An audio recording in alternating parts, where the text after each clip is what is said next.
Welcome to English to yours. Hello dear friends. तो start करते हैं आज का वीडियो फ्रेजेस 10 on 10, जिसमें आप सीखेंगे 10 इंग्लिश के ऐसे फ्रेजेस जो आपकी लैंग्वेज को एनरिच करेंगे। Let's start. The first one is hard of hearing.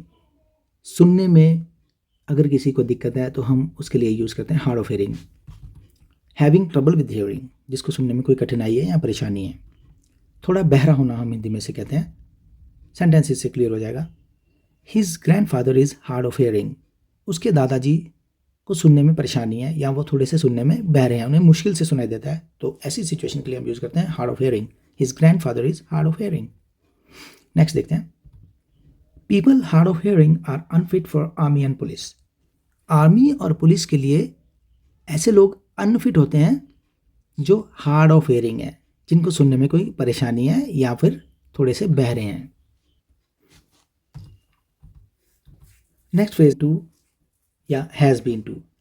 इस फ्रेज हम तब करते हैं जब हमने बताना हो कि हम कहीं पर गए हुए हैं, कोई जगह हमने देखी हुई है। Having visited a place, English में हम इसे कह सकते हैं किसी स्थान पर गए होना या कोई जगह देखी हुई हो। सेंटेंस बनाकर देखते हैं।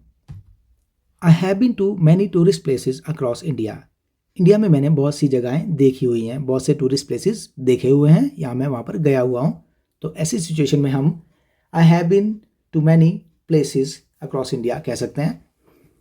आई हैव विजिटेड कहने की बजाय आई हैव बीन टू कहना बेटर इंग्लिश है, और बेटर कह लो कि सब्स्टिट्यूट है और it looks a little better. दूसरा है I have been to England, मैं इंग्लैंड गया हुआ हूँ। I know he has been to the USA, मुझे मालूम है कि वो यूएसए गया हुआ है, मतलब उसने यूएसए देखा हुआ है। तो देखा हुआ की सेंस में हम हैज़ बीन टू या हैव बीन टू का इस्तेमाल कर सकते हैं। नेक्स्ट फ्रेज है हैव क्लीन हैंड्स। यहाँ पर हैव क्लीन हैंड्स का मतलब ये नहीं है कि हाथ साफ हैं या जर्म फ्री हैं या धोए हुए हैं। यहाँ पर इसका मतलब है to not to be involve in a wrong doing, not involve in something wrong. Hindi में कह सकते हैं किसी बुरे काम में शामिल ना होना।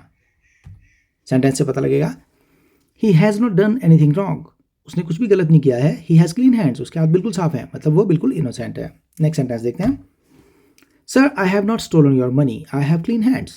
सर मैंने आपके पैसे नहीं चुराए हैं, आई हैव क्लीन हैंड्स, मैं बिल्कुल इनोसेंट हूँ, मैंने कोई चोरी वोरी नहीं की है। I have clean hands. Next है in a person's good books. In a person's good books का मतलब किसी की नज़र में अच्छा होना। To be good in somebody's eyes. Sentence देखते हैं। The clerk is too cunning but still he is in the good books of his boss. जो क्लार्क है, क्लर्क जिसे हिंदी में क्लर्क कहते हैं, इंग्लिश में क्लार्क कहते हैं। क्लार्क जो है इज टू कनिंग, वो बहुत चालाक है, but still he is in the good books of his boss, लेकिन फिर भी वो अपने बॉस की नज़र में बहुत अच्छा है। Many people try to be in the good books of their boss. बहुत सारे लोग अपने बॉस की गुड बुक्स में आने की कोशिश करते हैं, मतलब उनकी नज़र में आने की, अच्छे रहने की कोशिश करते हैं ताकि वो अपने बॉस की नज़र में अच्छे रह सकें या बन सकें। नेक्स्ट है कीप आउट ऑफ द वे। किसी के रास्ते में ना आना। मान लो किसी ने कोई टारगेट रखा है किसी काम को करने का, उसके रास्ते में ना आना, वहाँ पर हम इसे इस्तेमाल कर सकते हैं। टू रिमेन अवे और not interfere in someone's plan, किसी के प्लान के बीच में ना आना। हिंदी में कहेंगे बीच में ना आना। सेंटेंस इससे क्लियर हो जाएगा। I am going to propose that girl, मैं उस लड़की को प्रपोज करने जा रहा हूँ। You keep out of the way, और तुम बीच में मत आना, मैं बता रहा हूँ। इस सेंस में हम इसका इस्तेमाल कर सकते हैं, keep out of the way. The dacoits asked the young man to keep out of the way. Dacoits मतलब डाकुओं ने यंग लड़के को कहा। सिचुएशन यह है कि डाकू कहीं पर आए हैं, तो एक यंग लड़का वो उनको रोकने की कोशिश करने वाला है। तो डेकॉइट्स को पता लग गया और वो कह रहे हैं डाकू, keep out of the way and let us have whatever we want. Sentence में देखते हैं। The dacoits asked the young man to keep out of the way and let them have whatever they wanted. Dacoits ने लड़के को कहा कि रास्ते से हट जाओ और हमें जो चाहिए वो ले जाने दो। Keep out of the way. Next है at the risk of. At the risk of का मतलब अपनी जान, अपनी संपत्ति या कोई चीज़ को खतरे में डालकर। देखते हैं कैसे। एट वंस ओन रिस्क, अपनी जान या संपत्ति या सेहत इत्यादि खतरे में डालकर। हिंदी में समझ में आ रहा है और इंग्लिश में सेंटेंस के थ्रू और क्लियर हो जाएगा।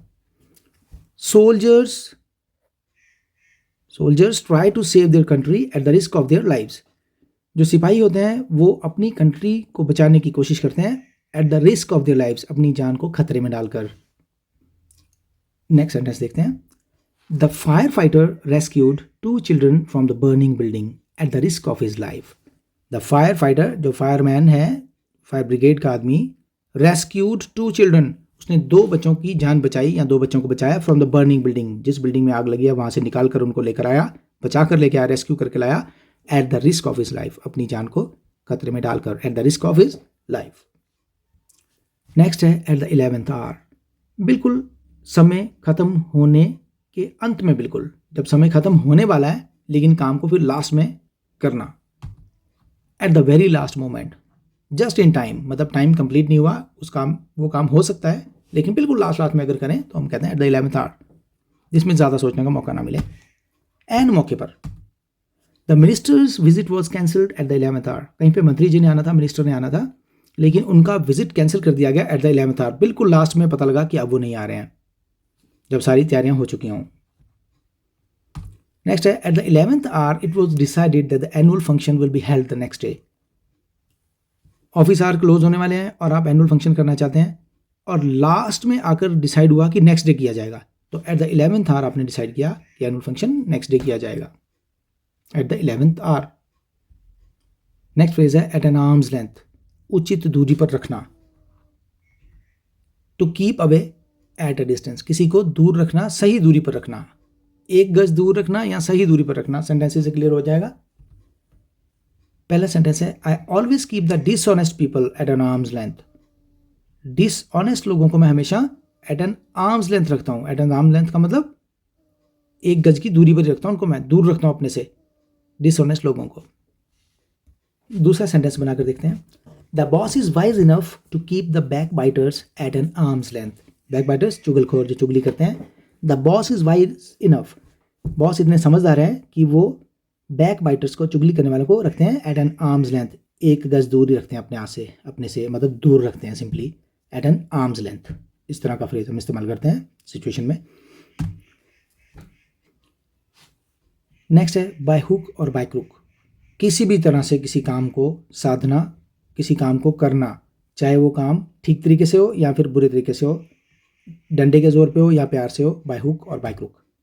Bye any means whatsoever is the result, चाहे रिजल्ट कुछ भी निकले, हाँ रिजल्ट ना कहकर इसे वैसे हमें कहना चाहिए बाय एनी मीन्स व्हाटसोएवर, कोई भी तरीका हो लेकिन अपना काम चाहिए हमें। We want the result by hook or by crook. देखते हैं हिंदी में, चाहे कुछ भी हो जाए, बिल्कुल सही है, चाहे कुछ भी हो जाए तो अपने काम को हमने कंप्लीट करना है। अगर सेंटेंस से क्लियर करते हैं, he wants to be rich by hook or by crook, वो अमीर बनना चाहता है by hook or by crook. तो by hook or by crook का मतलब हुआ किसी भी तरह से, जैसे मर्जी हो, बस उसने रिच बन के रहना है। नेक्स्ट है she was determine to reach Canada by hook or by crook. उसने डिटर्मिन कर लिया था, पक्का इरादा कर लिया था कि वो कनाडा जाके रहेगी bye hook or by crook, चाहे जो मर्जी हो जाए, किसी भी तरह से वो जाएगी, चाहे रिश्वत देकर जाए, चाहे सही डॉक्यूमेंट बना के जाए। मतलब यहाँ पर रिश्वत और सही डॉक्यूमेंट का मतलब bye hook or by crook, चाहे अच्छे तरीके से बुरी तरीके से जाकर ही रहना बस। नेक्स्ट है to bring somebody to book, जिसका मतलब है किसी से किसी फॉल्ट के लिए आंसर मांगना, जवाब मांगना। To force someone to give explanation of their behaviour usually wrong action, कि किसी ने रॉन्ग एक्शन कोई किया है तो उसके बारे में एक्सप्लेन करे। अब to bring somebody to book, उसे एक्सप्लेन करने के लिए कहना। आचरण में गलती होने पर स्पष्टीकरण मांगना, आप स्पष्टीकरण मांग रहे हैं कि बताइए आपने ऐसा क्यों किया, क्या सिचुएशन थी। The criminal was brought to book, जिसने क्राइम किया है, he was brought to book, उससे एक्सप्लेनेशन दी गई, हाँ जी बताइए क्या क्या हुआ, कैसे हुआ। द एरिंग ऑफिसर, जिसने गलती की है वो officer, was brought to book by the higher authorities, higher officers ने, हायर अथॉरिटीज ने उससे एक्सप्लेनेशन मांगा। He was brought to book, brought to book का मतलब लिख कर कार्रवाई करना की सेंस में रहता है कि उससे क्वेश्चन किया गया कि लाइए एक्सप्लेनेशन दीजिए, आपने ऐसा कैसे कर दिया। तो फ्रेंड्स ये थे आज के फ्रेजेस 10 on 10। इन 10 फ्रेजेस को आप अपनी लैंग्वेज में इंक्लूड करें, जो भी आप बात करते हैं अपनी बातचीत में इनको लेकर आएँ, जहाँ सिचुएशन आपको लगे इनको यूज़ कीजिए, इनकी प्रैक्टिस कीजिए और अपनी लैंग्वेज को बेहतर बनाइए। थैंक्स फॉर वॉचिंग, मिलते हैं नेक्स्ट वीडियो में, and don't forget to subscribe the channel. Thank you.